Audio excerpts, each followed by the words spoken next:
Rayalaseema lift కోసం మార్చి 1న కడపలో పెద్ద ఎత్తున సమావేశం ఏర్పాటు చేయనున్నట్టు వైఎస్ఆర్సీపీ నేతలు తెలిపారు. కడప జిల్లా వైఎస్ఆర్సీపీ కార్యాలయంలో మాజీ మంత్రి శైలజనాథ్, జిల్లా అధ్యక్షుడు రవీంద్రనాథ్ రెడ్డి, బద్వేల్ ఎమ్మెల్యే డాక్టర్ సుధా, మాజీ ఎమ్మెల్యే రఘురామిరెడ్డి, మేయర్ పాకా సురేష్ సమావేశమయ్యారు.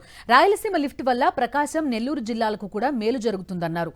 అందుకే అక్కడి నేతలతో ఉద్యమాన్ని రూపకల్పన చేశామన్నారు. వైఎస్ జగన్ కు పేరు రాకుండా చంద్రబాబు ప్రాజెక్టు పనులు ఆపేశారని వైఎస్ఆర్సీపీ నేతలు ఆగ్రహం వ్యక్తం చేశారు. మార్చి 1వ తారీఖున రాయలసీమ, నెల్లూరు, అట్లాగే ప్రకాశం జిల్లా పశ్చిమ ప్రాంతాల నుంచి, ప్రకాశం జిల్లా నుంచి ఉన్న అందరూ ప్రతినిధులతో, నాయకులతో ఒక కార్యాచరణ కోసం ఒక సమాలోచన కార్యక్రమాన్ని ఏర్పాటు చేస్తూ ఉంది వైఎస్ఆర్ కాంగ్రెస్ పార్టీ.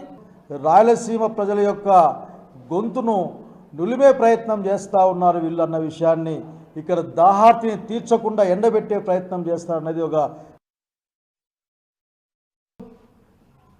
నువ్వు ఎందుకు ముఖ్యమంత్రి కావడం జరిగింది? అయితే ప్రజలను కాపాడాల్సిన అవసరం ఉంది, ప్రజలకు మేలు చేయాల్సిన అవసరం ఉంది. సో దాన్ని పక్కన పెట్టి నీ ఓటుకు నోటు కోసమో ఇంకో దానికోసమో నువ్వు రాయలసీమ ప్రజలనే పనంగా పెట్టే కార్యక్రమం చేయడం జరిగింది. ఖచ్చితంగా పెద్ద ఎత్తున కలిసి వచ్చే అన్ని ప్రజా సంఘాలతో, కలిసి వచ్చే పార్టీలతో కలిసి తెలుగుదేశం పార్టీ మెడలు వంచైనా కూడా అది మొదలుపెట్టి పూర్తి చేయించే కార్యక్రమం నిర్ణయించడం జరిగింది.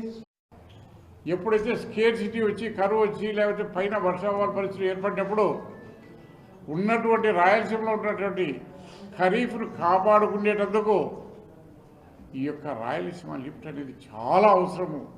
ప్రతి ఒక్కరూ దీన్ని గమనించాల్సిన అవసరం చాలా. కనీసం 2-3 తలలు వచ్చే పంట చేతికి వచ్చే అవకాశం ఉన్నప్పుడు, మరి ఆ యొక్క పోతిరెడ్డిపాడు రెగ్యులేటర్ ద్వారా నీరు రానప్పుడు, మరి ఈ లిఫ్ట్ అనేది ఉంటే గినా మనం రైతును కాపాడుకునేదానికి అవకాశం. ఈ ప్రాంతంలో ఇంకా మనకు వచ్చిన ముఖ్యమంత్రులు వైఎస్ రాజశేఖర రెడ్డి గారు కానీ, జగన్మోహన్ రెడ్డి సార్ కానీ ఈ ప్రాంత ప్రజలకు మేలు చేద్దామని పోతిరెడ్డిపాడు హెడ్ రెగ్యులేటర్ సామర్థ్యం పెంచుతున్నప్పుడు ఆయన వాళ్ళ మంత్రులతో ధర్నాలు చేయించడం కానీ, Jaganmohan Reddy sir Rayalaseema lift irrigation project తీసుకొచ్చి దాన్ని ముందుకు ఆ ప్రాజెక్ట్ని ముందుకు నడిపిస్తున్నప్పుడు ఆయన మళ్ళీ వాళ్ళతోనే కేసులు వేయించి దీన్ని ఆపించడం. ఆయన రాయలసీమ ప్రజలకు ఆయన చేసిన సేవ ఇదొకటైతే, అన్నిటికంటే పెద్ద విషయం ఏంటంటే పక్క రాష్ట్ర ముఖ్యమంత్రితో క్లోజ్ రూమ్లో రాయలసీమ ప్రజల ఆకాంక్షలను గొంతు నొక్కేయటం.